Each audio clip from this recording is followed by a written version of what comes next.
Hello, my name's David Runciman, and this is Past, Present, Future, the History of Ideas podcast. Today, I'm starting a new series. It's called Orwell's War, and I'm going to be trying to tell the story of how the man who was perhaps, the greatest political writer of the 20th century, George Orwell, tried to make sense in real time of the central political event of the 20th century, the Second World War. How did Orwell understand it as it was unfolding? How did he make sense of it? What did he see and understand that other people missed? But also, just as interestingly, I'm going to be talking about all of the things that he got oh so wrong. This series has got a very tenuous connection with our last episode. The guest on our last episode, James Marriott, who I spoke to about the movie Metropolitan last time up. On his Substack, he wrote about receiving a gift from his girlfriend at Christmas of the collected essays, journalism, and letters of George Orwell in 4 volumes. And he said that he'd been an Orwell skeptic. He had had no time for Orwell. He got these 4 books and was blown away by them, completely gripped. My wife Helen, who is also the producer of this podcast, read that on James Marriott's Substack. And so for my birthday, not that long ago, I got the 4 volumes of George Orwell's collected essays, journalism, and letters. I should say I was not a skeptic. I've long been interested in George Orwell. I have read a lot of George Orwell, but I hadn't read most of this. There is an absolute treasure trove of stuff in there. And as I was reading it, I found myself thinking more and more about how it connected to some of the themes that we've been talking about on this podcast recently, and particularly some of the themes of our recent series with David Klemperer about political conversions, about people who switched ideologies. Not, I must emphasize, because George Orwell is one of those people. He absolutely isn't. He is the opposite. And his story is the mirror of that story, because Orwell was someone who had a political position and stuck to it. And he wrote about this a lot. He said it took him a while to get what he called his political orientation, but when he got it, and he dated it explicitly as arriving in 1936, from 1936 onwards until the end of his life in 1950, George Orwell knew what he stood for politically, and he didn't budge. So he's not someone who switched sides. But what he is, and I think this is probably more common, is someone whose fixed political orientation did not prevent him from endlessly changing his mind about what was going on around him. He was constantly chopping and changing, and indeed in a state of confusion about how to interpret the events that were happening around him as they were unfolding. And his political convictions did not anchor him. In some ways, they cast him adrift. And Orwell was aware of this. He writes about it quite a lot. And I'll talk about some of the ways in which he reflects on how, though he knows his own mind politically and is adamant that he knows his own mind politically, he's also aware of how often he switches positions, changes his view of things, and, crucially, gets things wrong. But he's also very sensitive to it in other people as well. He spots all around him the same thing happening. It is the theme of much of his writing that ideology, far from anchoring you in the world, often leaves you at the mercy of events, and the people with the strongest ideologies are often the ones who change their minds most. In fact, this was to be the theme of his best-known book, the book he wrote after the war, 1984, one of its themes anyway, maybe its central theme, that in an age of pure ideology, what that ideology does to people is not to fix them dogmatically in place, but move them around. Today we're at war with these people. Tomorrow we're at war with these people. You have to switch as the events change to keep up with an ideology that you believe itself is unchanging. It leaves you at sea living in an ideological age, but not because you switch sides. That is one of the themes of Orwell's writing, and as I was reading it, it reminded me of our time. It reminded me of being alive now and trying to make sense of politics now in 2026. That mixture of certainty and confusion, of conviction and lack of conviction, not being sure what you think about the latest thing, even though you think you know what you think about the important things, partly not being sure anymore what is the important thing. I'm recording this on the day that the fragile truce in, I think, what we do now call the Iran war is underway. Will it last until this episode goes out? Probably. How long it will last after that, I don't know. I am in no way drawing a parallel between the wars of the 2020s and the Second World War. The Second World War was on a different scale. But to live through wartime, and this is wartime, is to be very uncertain. And having a fixed political orientation does nothing to deal with the uncertainty. And reading Orwell made me realize that he and we are not necessarily so far apart. But there was something else that really stands out in the way Orwell writes about this stuff, which is that he minds much more about the chopping and changing, about what he sees as the fraudulence and the emptiness of the positioning of the people who are close to him politically, than he minds about the people who are on the other side, the people who are a long way away from him politically. I don't know how to express this except quite bluntly, and it's going to sound ridiculous. You're just going to have to trust me. This is true. I would say George Orwell was made angrier by, minded more about the New Statesman than he did about the Nazi Party. And when I say the Nazi Party, I mean the actual Nazi Party, Hitler's Nazis. He was more agitated by the behavior of, the attitudes of high, soft left, as he called them, pinkish British intellectuals in the literary scene in London than he was by Hitler himself. I'm going to talk in this series about some of the things that Orwell wrote about Hitler, and they are shocking. Not because he was a fan of Hitler, he really was not a fan of Hitler, but because he is more measured about Hitler, he is more open-minded about Hitler than he is about journalists, writers, and poets who live 3 streets away from him in London or who write in the same journals and magazines that he writes in, with whom he exchanges letters. He gets angrier with them than he does with Hitler. And there is in that also something that reminds me a little of our time. Maybe it's true of all times, I don't know. But reading Orwell from the perspective of 80 plus years later, I was struck by those echoes, those parallels. The ways in which what really agitates people is not so much the thing itself, the evil, the thing that's happening over there, some way away. It's the way in which the people really nearby to us, the ones that we see, hear about, hang out with, have to listen to, have to follow online, can't avoid. The way in which they respond is what drives us mad. And Orwell has that in spades. He's a really good hater. He is vicious, vituperative, scathing, lacerating about the people for whom he has contempt. It's not actually the Nazis. In saying this, I want to be clear what I'm not saying. So when I read Orwell and I am struck by the ways in which he seems to anticipate or foreshadow the politics of now, I don't think he's a prophet.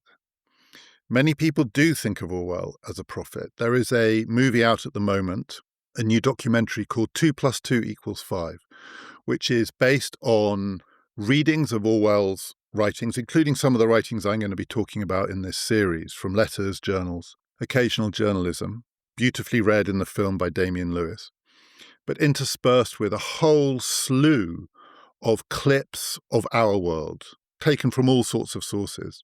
Trump and the war in Ukraine and Black Lives Matter and Modi and Orban, all of it, just a sort of smorgasbord of 2020s politics. And the theme is Orwell saw it all coming. It's all there specifically in 1984 in Newspeak, in a world in which war is peace. The way in which he understood how language gets debased. And this film just tries to say that everything that we see around us now is a version of the thing that Orwell foresaw 80 years ago. It's a bad film. I'm not going to go into details as to why it's a bad film, but it doesn't work. It's far too promiscuous. It doesn't organise an argument that makes sense of what Orwell has to say. It just is more or less saying, doesn't everything remind you a bit of 1984? Actually, one of the ironies of that film, 2 + 2 = 5, is one of the things it says Orwell foresaw was AI, the age of artificial intelligence. But that film seemed to me to be a film that could have been made by an artificial intelligence, an AI agent, because it just is a version of pattern recognition. If you said to ChatGPT, get me clips of things that are a bit Orwellian, that's the movie you'd get. Don't think Orwell would have liked it. It's not what I'm doing here. Don't think he was a prophet. I don't think he foresaw Donald Trump. I don't think we are living in 1984. It's the things that he got wrong. It's the mixture of certainty and uncertainty. It's the way he changed his mind that reminds me of now, not his certainties.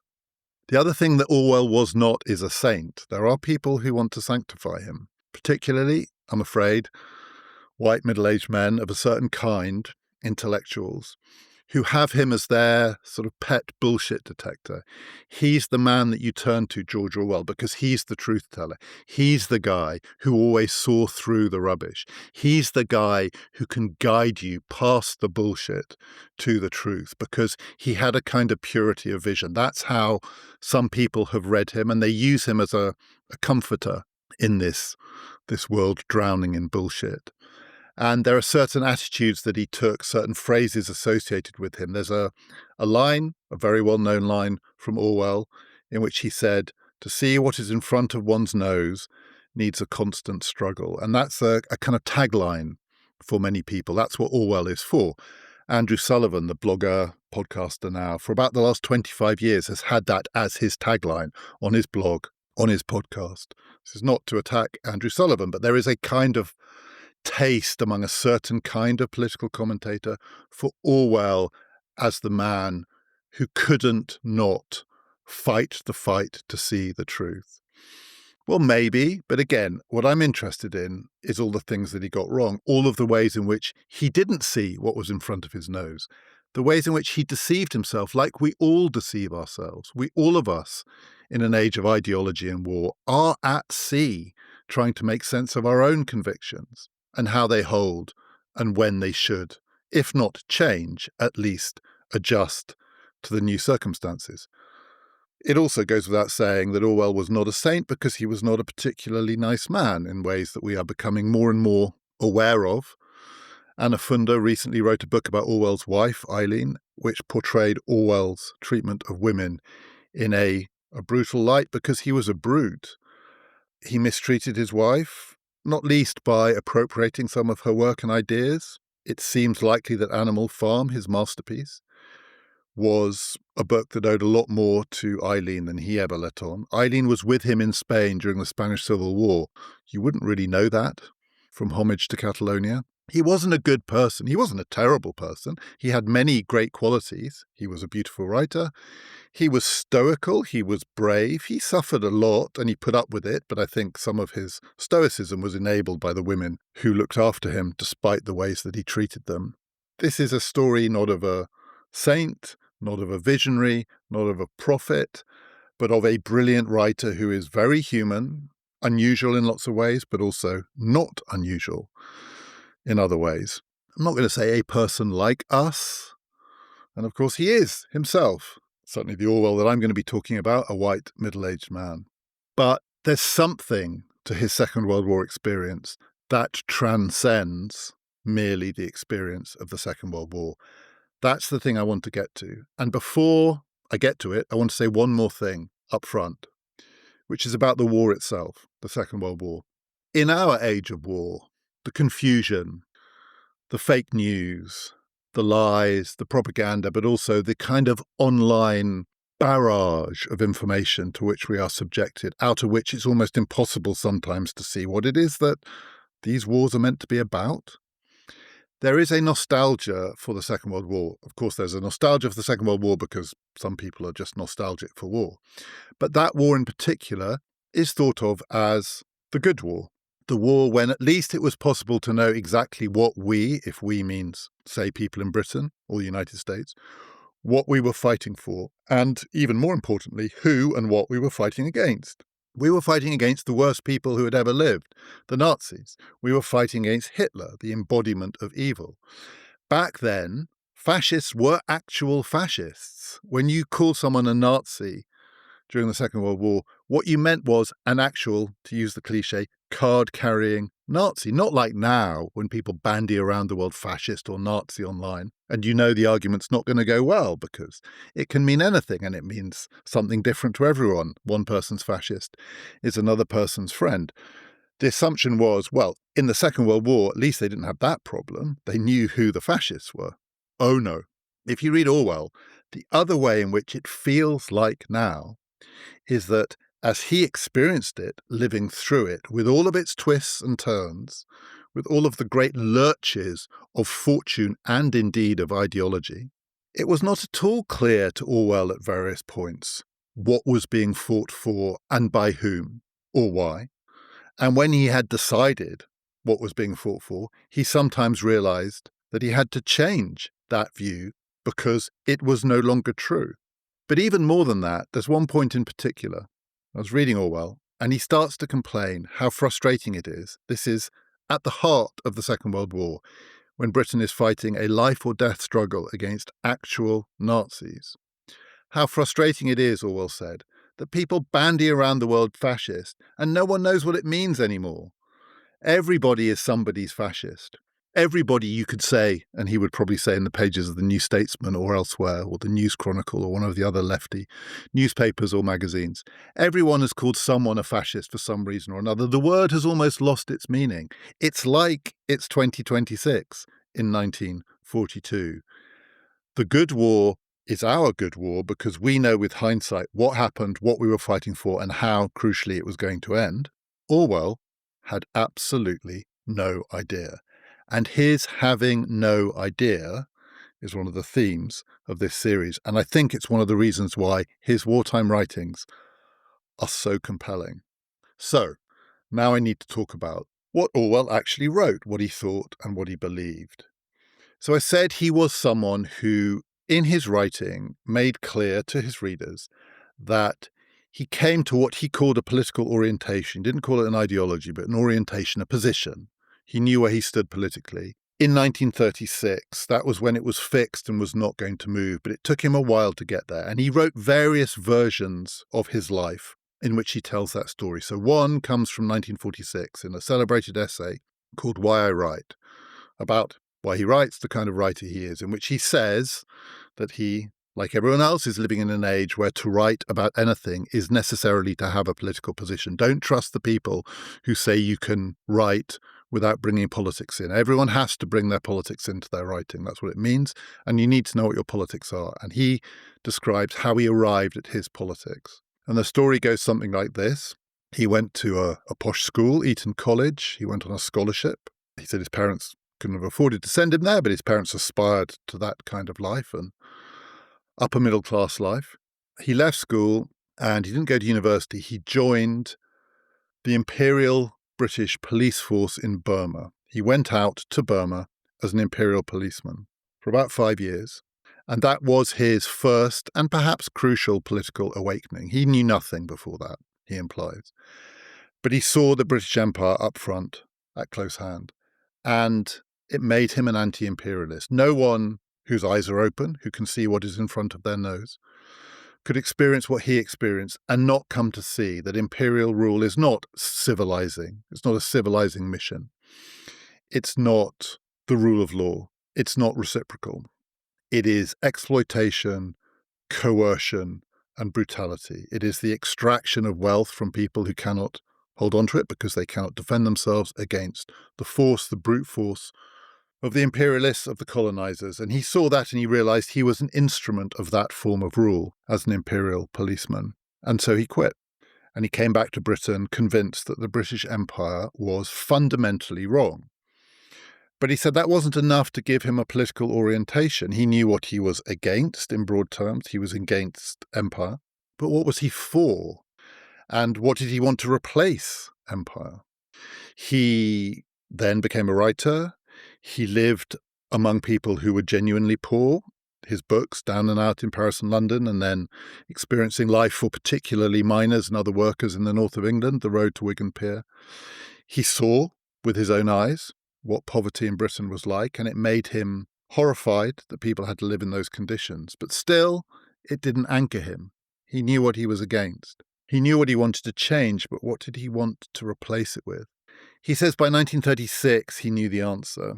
And his position, his orientation was, in his words, from 1936 onwards, democratic socialism, which was, by definition, anti-totalitarian. So he was an anti-imperialist, almost goes without saying, he would think, anti-totalitarian democratic socialist. So he was not a communist. He was an anti-Stalinist in those terms. He believed in socialism replacing capitalism, but a socialism that was democratic, which means that the people, the ordinary people, would have to have control over their lives and not be governed by a centralized, controlling, and in the Soviet case, totalitarian state.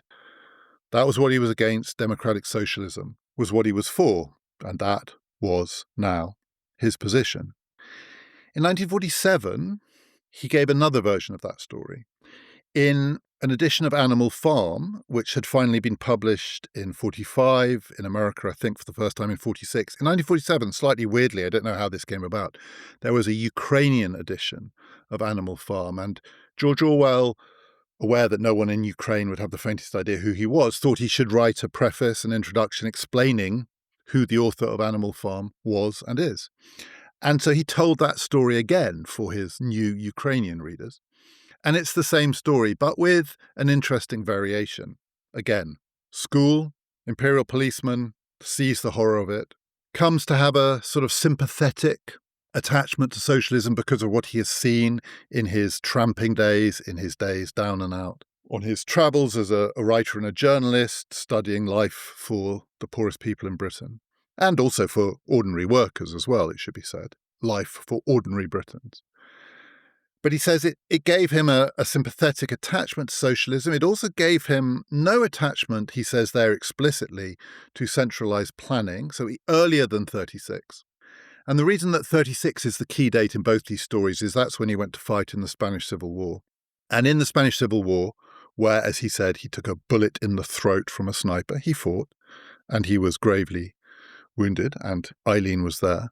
He was fighting with a group of people who ostensibly were on the same side as the communists, fighting against Franco, the nationalists, the fascists. It should have been a fight against fascism, but he discovered that on his side, the totalitarians, the Stalinists, the communists, not only weren't to be trusted, but they were in many ways the enemy too. What he discovered in Spain is that there was much more in common between the fascists and the Stalinists than either, including the Stalinists, had in common with true democratic socialism, which was completely different from both. The communists betrayed many of his comrades. Many of them were imprisoned and shot by people on their own side, by the totalitarians, the ones who wanted to control, to centralize, to exercise power, to keep the struggle under their iron grip. That was what his democratic socialism was opposed to. But in his introduction to Animal Farm for the Ukrainian edition, he goes further. And he says he wants his readers to know that in saying he became anti-Stalinist, anti-totalitarian, they shouldn't think that was because he was exercised about what was going on in the Soviet Union, or Russia as he usually calls it. So for Orwell, partly I think because he likes just keeping things simple, he says Russia usually, not Soviet Union, just as he says England usually, not Britain. Sometimes he means something by it, sometimes it's just his word. He wasn't that bothered about what was going on in Russia. Of course, he'd seen the show trials. He knew about the purges. He knew about the brutality inside the Soviet Union. But he says, genuinely, he says, maybe it was justified. I don't know. He says to his new Ukrainian readers, I've never been there. I've never been to Russia. I've never seen it with my own eyes. I've seen Burma. I've seen the road to Wigan Pier. I've been down and out in Paris and London. I don't know what's going on inside Russia. Maybe Stalin had to do this stuff. I mean, who knows, right? You can't ever know from the outside. That's not my problem with totalitarianism of the Stalinist variety. My problem with it is what it does to intellectuals in the West, socialists in Western Europe, in Spain, In France, in England, particularly in England, the way it corrupts them if they believe that that is socialism. So it doesn't matter what's actually happening in Russia. What matters to me, Orwell says, is if people believe that that totalitarian version of socialism is true socialism, if they are communists, Western intellectual communists, they will be confused, corrupted, and ultimately betrayed by that idea. They will not be people who can be relied on at all because they will not know what it is they're talking about. Orwell more or less says, I don't know what's going on inside the Soviet Union, but I do know the people who believe that that is true socialism clearly are deceived, self-deceived, and deceivers. And they're the ones I'm worried about. They're the ones that I'm watching out for. The people near me in the West who are betraying socialism because they don't know what they're talking about. By implication, Orwell says, because Animal Farm is after all a parable about the Soviet Union, he has a pretty good idea of what's going on there. But that is not the thing that scares him most. The parable, by implication, is being told to educate people in the West, not about the Soviet Union, but about their confusion about the true nature of socialism and the difference between the democratic and the totalitarian variety. That was Orwell's orientation. So what did it mean in practice? Where then did he position himself if that's what he cared about after 1936? Well, to pick the story up in 1938 through to the summer of 1939, for those 18 months, in practical terms, practical political terms, throughout Orwell's writing, in his letters, private letters, published journalism, essays, his position is very clear. He has adopted a stance in the politics of his time. And his stance is to be anti-war. Not anti-all war. He's just come back from the Spanish Civil War. He took a bullet through the throat from a sniper. Orwell's not a pacifist. But he is anti the war that is being agitated for in 38 and the first half of 39, the war against fascism. It's astonishing to read it. It came as something as a shock to me, the consistency of this, that Orwell, through those 18 months, thought the most important thing for a democratic socialist to do was to campaign against what seemed to be the imminent war against Hitler's fascism. And the reason that he believed that, and the target of his fury during those 18 months, was what he saw as the fraudulence of the campaign, the widespread campaign to take the fight to Hitler in the name of something that was called the Popular Front.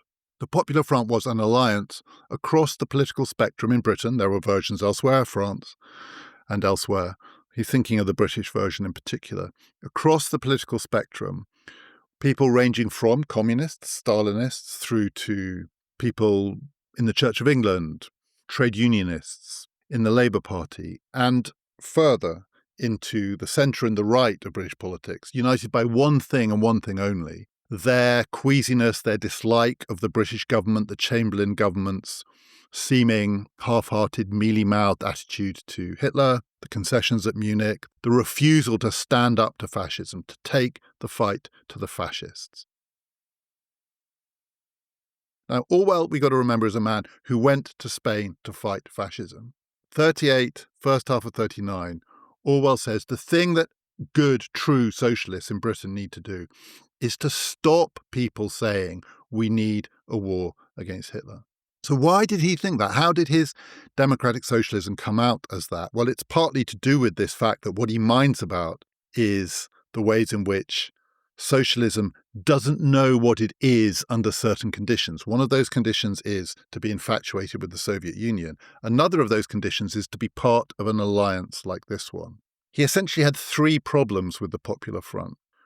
One of them was that democratic socialism in that alliance from communism through to capitalism, just we are anti-fascist, democratic socialism would get squeezed.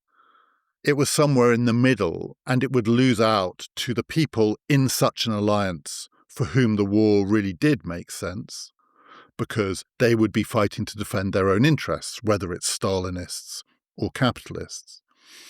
The people in the middle, the trade unionists, the Labour Party, the churchmen, they were the ones who were actually being exploited by this alliance and would be squeezed out by it.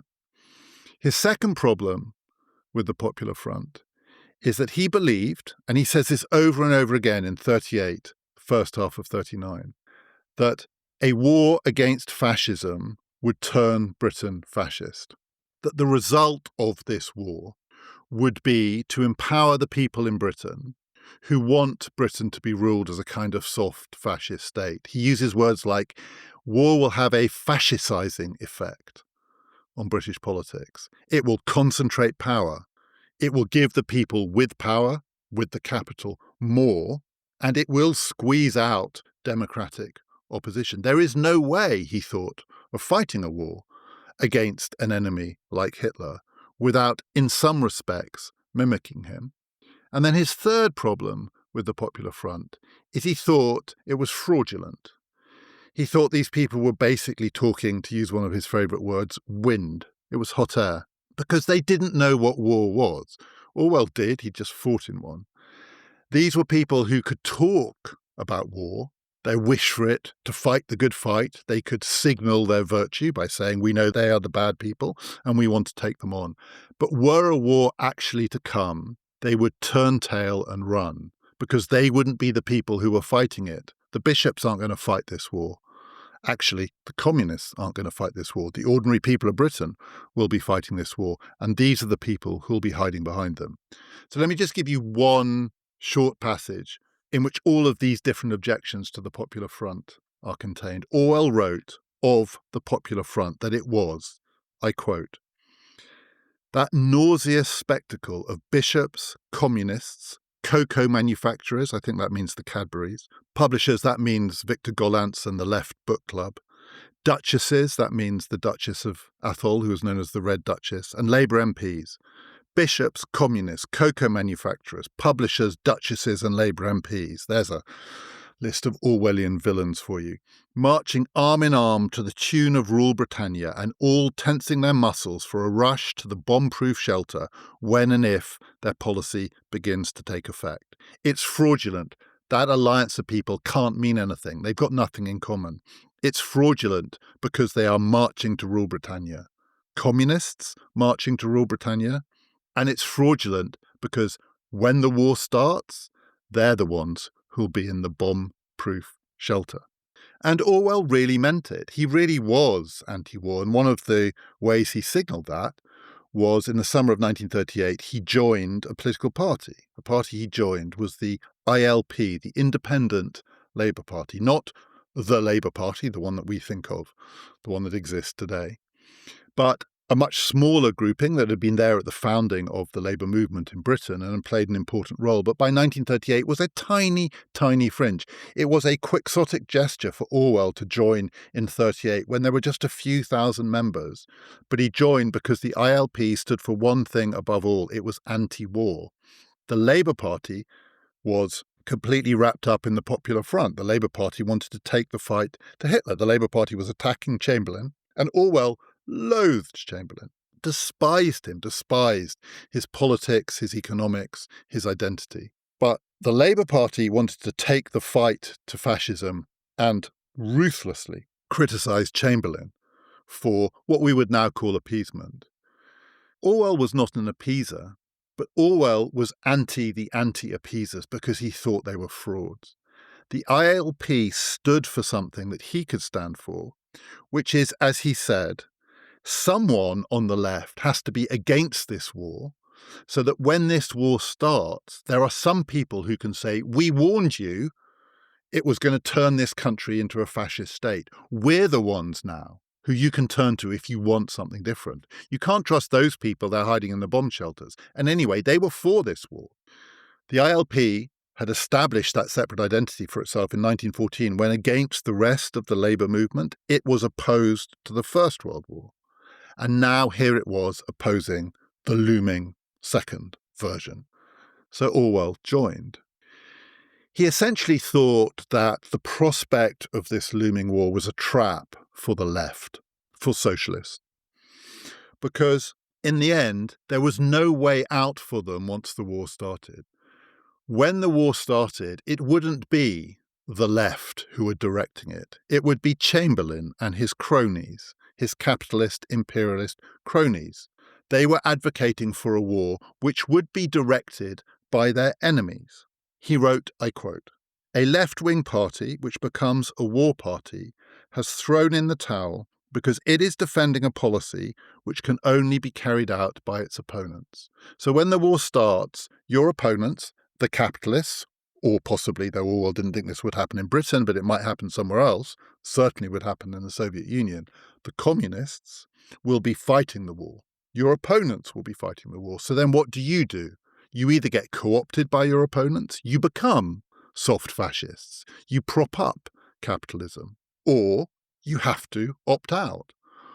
Once the war has started, Orwell did not believe people on the left should opt out. It was going to be a fight against fascism. But before the war started, not to have opposed it left the left in an impossible position in which the start of the war would expose their fraudulence. What are you going to do now? You either got to go in with Chamberlain or you've got to get out of the war. That was why Orwell was anti-war in 1938 and the first half of 1939. And he saw the Labour Party in particular as completely corrupted and complicit by this gaping trap into which they'd fallen. He said there's no difference once a war starts between Chamberlain and the Labour Party. They will all be in it together. They will all be part of this fascisizing process, which is inevitable when this war gets underway. Labour will be just as involved as the Tories in turning Britain into a soft fascist state. And then there's one other thing that Orwell argued before September 1939, which is the problem with this. We may not have anything in common, but we can all agree on the one thing, which is the most important thing, which is that we are anti-fascist, which is the popular front idea. The problem with that is it makes an assumption that we can agree on it because we can agree it is the worst thing. Fascism is the worst thing. But Orwell says it's not the worst thing. And this connects to his life story. The political position he comes to first is anti-imperialism, because that's the thing he's seen with his own eyes. Okay, he's seen fascism to an extent in Spain, though he was on the other side and it was a war. But in Burma, for 5 years, he saw what imperialism is. That's the thing he knows. And Orwell said of a war against fascism, how can we fight fascism without bolstering up a far greater injustice? There is a greater injustice than fascism, and that is imperialism.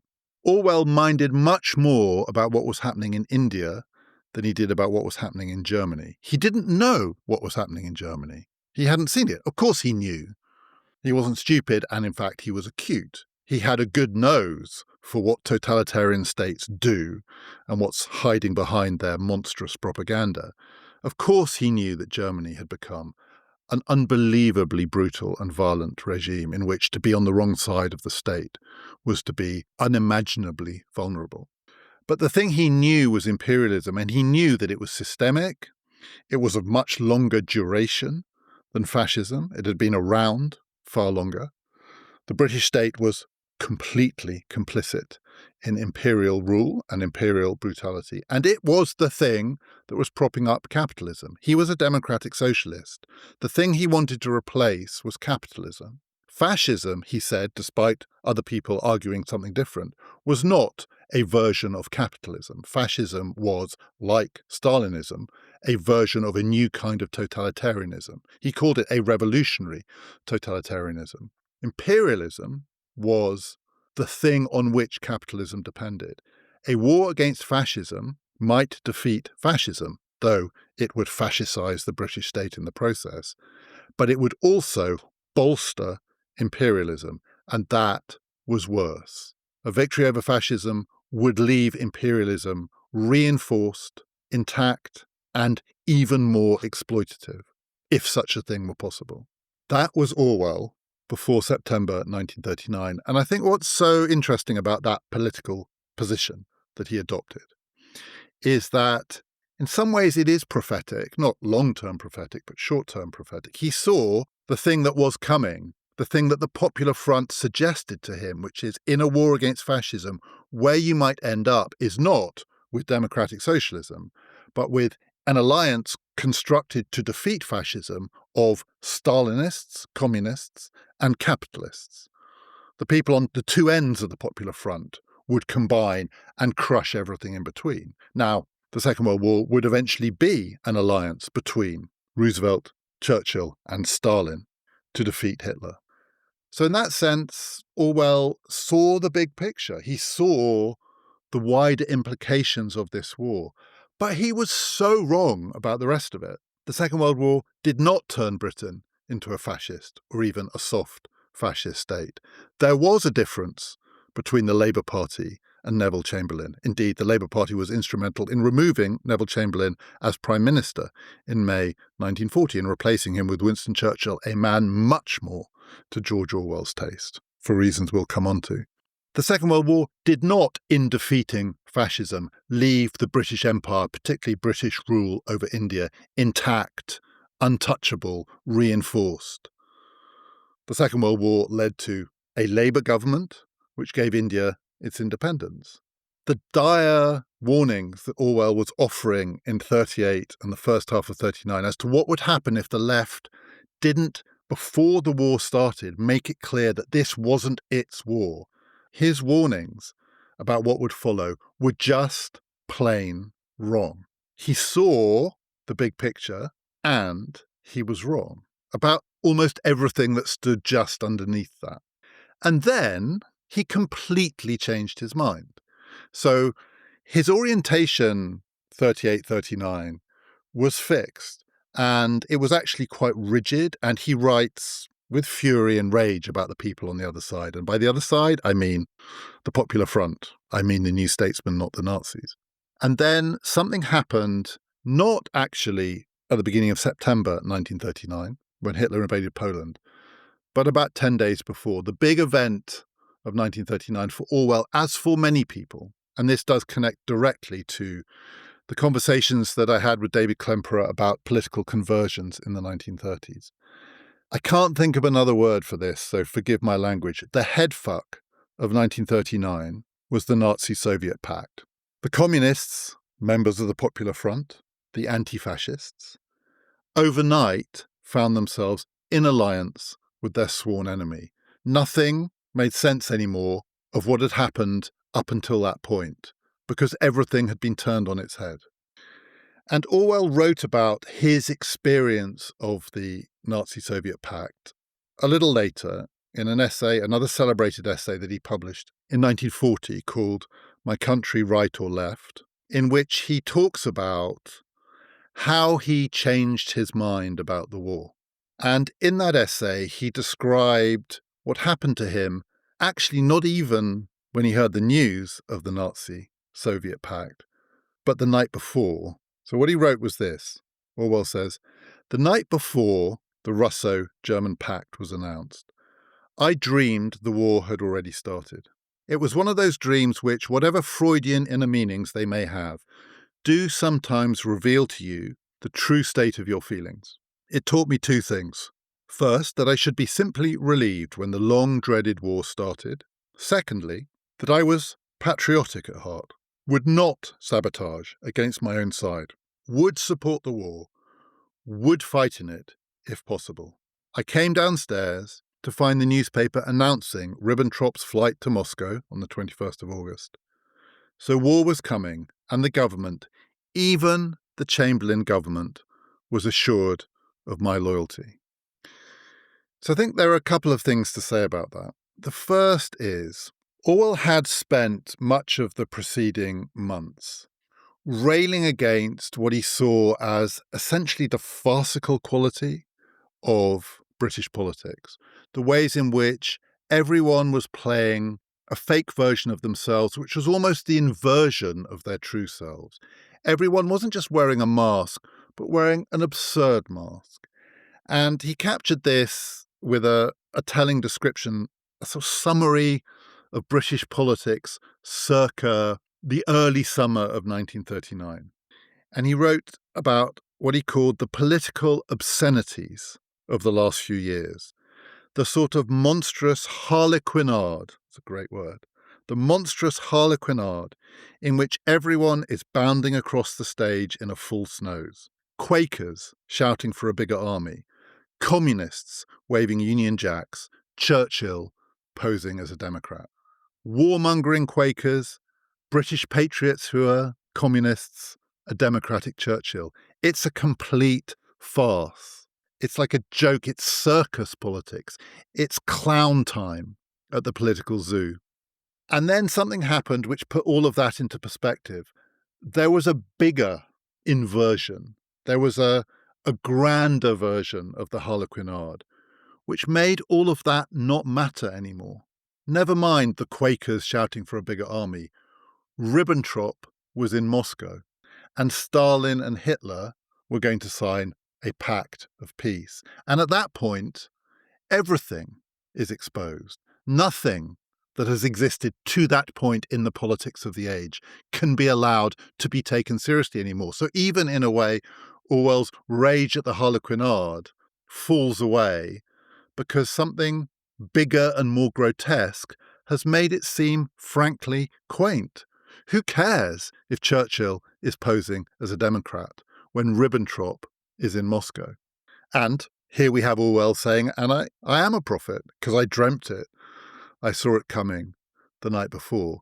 But the thing that he doesn't say is that in that list of the people in their clown noses prancing around the stage of British politics, he should have included himself. He admits in that story of his dream and then his feeling when he came down and read the newspaper, that it had revealed something about himself, something buried deeper that goes back before 36, before the 1930s, before his experiences in Burma, in My Country, Right or Left. He traces it back to his school days, his upbringing, the stories that he was told, including stories about the First World War. Underneath all of those layers of political conviction is a more basic, instinctive, organic conviction, which is patriotism. Underneath all of that, he was a patriot. And as a patriot, he couldn't oppose the war. He wouldn't sabotage it. He wanted to fight in it. He didn't get to fight in it. Orwell fought his war from the front lines of the BBC. But nonetheless, he wanted to fight in this war because he was underneath it all a patriot. And as soon as the war started, indeed, as he says here, before the war started. So it wasn't on the 1st or the 3rd of September. It wasn't after Hitler invaded Poland. It was when he dreamt of the Soviet-Nazi pact that he knew it was a relief that the war was here, and he wanted to play his part. So the other person in the clown nose, in that list of obscenities, as he calls them, is Orwell the peacemonger. Orwell, 38, first half of 39, prancing around the stage, calling for peace, saying, we must oppose this war. We must fight it. We must let people know there's no difference between Chamberlain and the Labour Party because the only thing that people like us are allowed to stand for is the socialism that opposes the war. He quit the ILP in late summer 1939. He tore up his membership card. It didn't last long, that particular version of the harlequinade, Orwell the peacemonger. But my God, when he was doing it, he was all in. The viciousness of the rhetoric against his opponents, and it's gone like that. So you might think that at that point Orwell would be a little chastened. He's been prancing around and he realizes he was, if not wrong, he was no different than the others, playing his part, putting on his mask, doing his clown act. You might think there would be some humility. Absolutely not. In My Country, Right or Left, Orwell does two things in which he calls out the people that he describes, in both cases, as the idiots. So one group of idiots, he says, are the people who didn't see this war coming, who didn't realize that it was inevitable. And he says, I absolutely knew from 1936 that the war was coming. completely knew it. There was no possibility of preventing this war. Now, that's not inconsistent with his anti-war stance. I think in many of his writings in 38 in particular, he's pretty clear that he's opposing this war not because he thinks it can be stopped. He doesn't think it can be stopped, but because it is so important when it starts that there are people on the left who have opposed it. But nonetheless, it is also the case if he says only an idiot after 36 could believe that the war could be stopped. His anti-war position was somewhat fraudulent. So I'm not saying he should identify himself as one of the idiots, but he should at least be aware that that language rings a little hollow. But then he talks about another group of idiots. And they're the people who cannot foresee what is going to happen.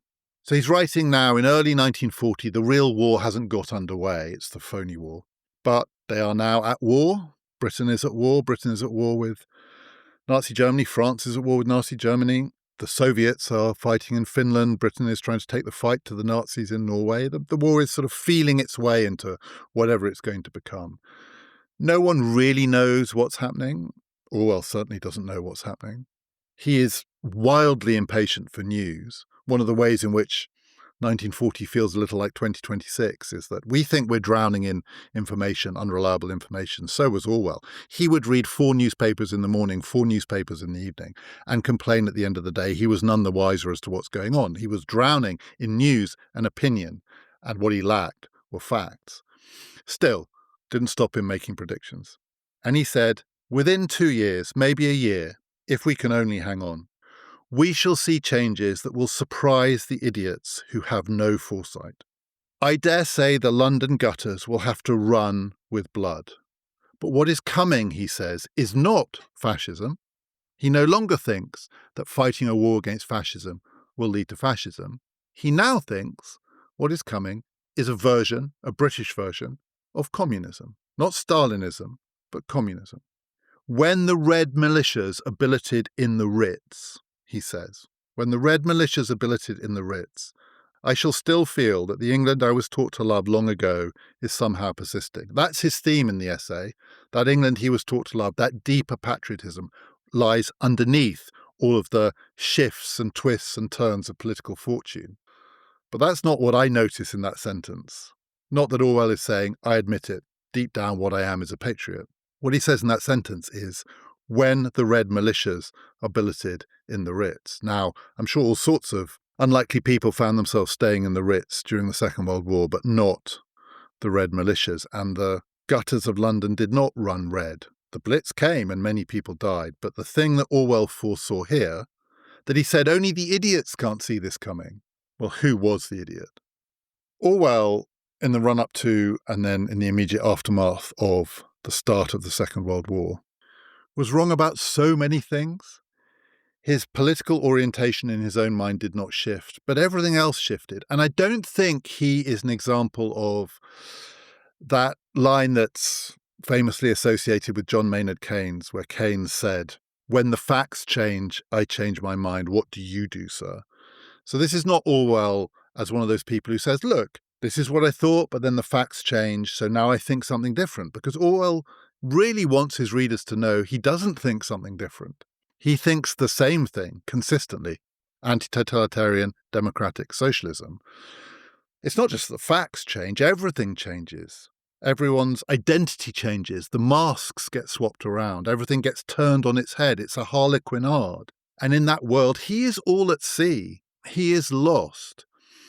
And yet he sees through all of that some wider picture of what might be going on. I would say with Orwell, it's not that when the facts change, he changes. But for Orwell, not all facts are equal. Some facts are more equal than others. Some facts are more important than others. The big fact was the Nazi-Soviet pact that put everything else into perspective. And from that vantage point, which was in a way the thing that he had foreseen in 36, in the end, fascism and Stalinism have a lot in common. What they have in common is totalitarianism. And all the rest of us can be is opposed to that.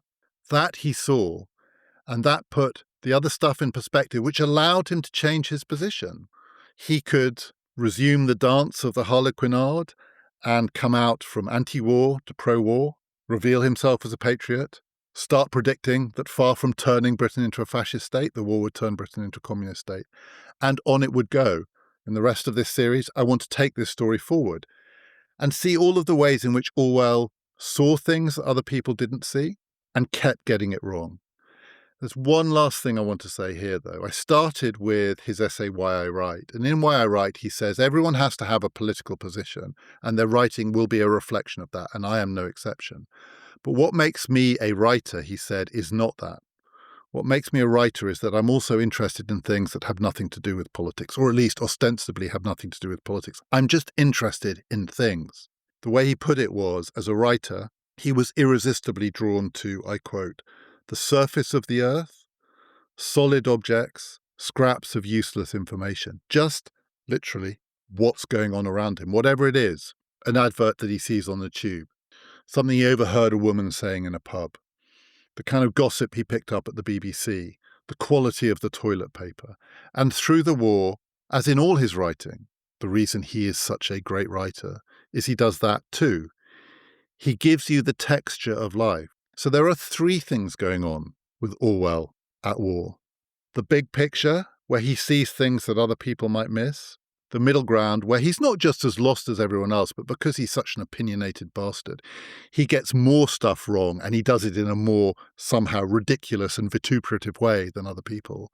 And at the same time, he is just recording what he sees, what he smells, what he tastes, what he hears. And that combination, those three things, makes him an absolutely peerless guide to that war, and also an extraordinary person to read from now. So here I have been slating George Orwell for all the things that he gets wrong. So I think it's incumbent on me to acknowledge, on this podcast, of course, we get things wrong, and we try sometimes to correct them, and sometimes we try to just keep going and hope that no one will notice.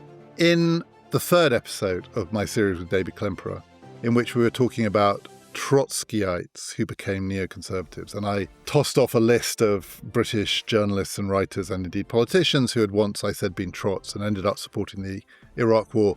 Into that list, somewhat unthinkingly, I threw the name of David Aronovich, and many people online have pointed out to us, and I have to say those many people include, in a very nice way, David Aronovich himself, that that's wrong. David Aronovich was not a Trot. David Aronovich was very closely involved in the far-left politics of the 1970s.